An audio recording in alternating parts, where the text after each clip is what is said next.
સત્તાધારમાં છેલ્લા 20 વર્ષથી આ વિજય ભગત છે એ મારાથી નાના મારા સગા નાના ભાઈ છે.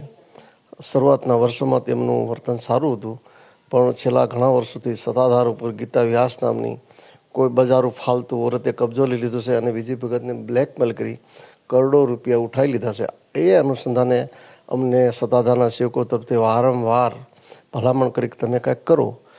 એ અનુસંધાને અમે સત્તાધારના જગ્યાની અંદર નાણાકીય ગડબડો, વૈભચારી પ્રવૃત્તિઓ, અનેક લોકો નિર્દોષ નાના માણસોને ખૂબ માર્યા છે. એ અનુસંધાને સત્તાધારમાં હાલની તકે વહીવટદારની નિમણૂક થઈ જાય એ માટે જૂનાગઢ કલેક્ટર સાહેબને, માનનીય મુખ્યમંત્રી ગુજરાત સરકારને પણ અમે વિનંતી કરતો પત્ર પાઠવ્યો છે. આ અનુસંધાને અમે મીડિયા સમક્ષ રજૂ થયા છીએ. એટલે વિજય ભગત લગભગ છેલ્લા 20 વર્ષથી ઘર છોડીને ચાલ્યા ગયા છે.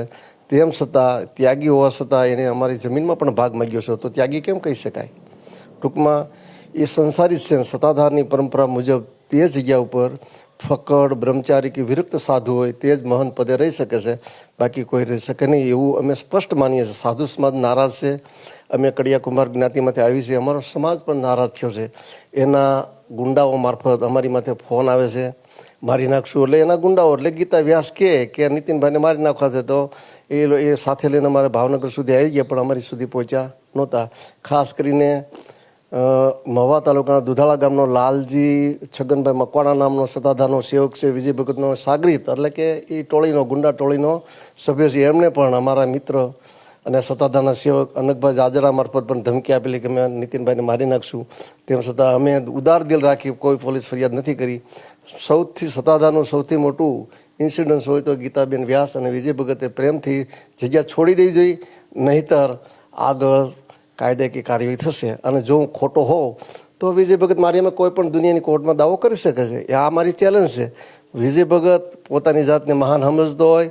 મારા 15 વર્ષ રોટલા ખાધા છે, મારા ઋણમાંથી મુક્ત થઈ શકે એમ નથી.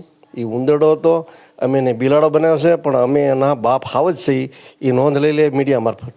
માનનીય મુખ્યમંત્રીશ્રીને વિનંતી છે કે વહેલી તકે સત્તાધારની અંદર વહીવટદારની નિમણૂક થાય એવી અમારી અપેક્ષા અને અમારી માગણી છે.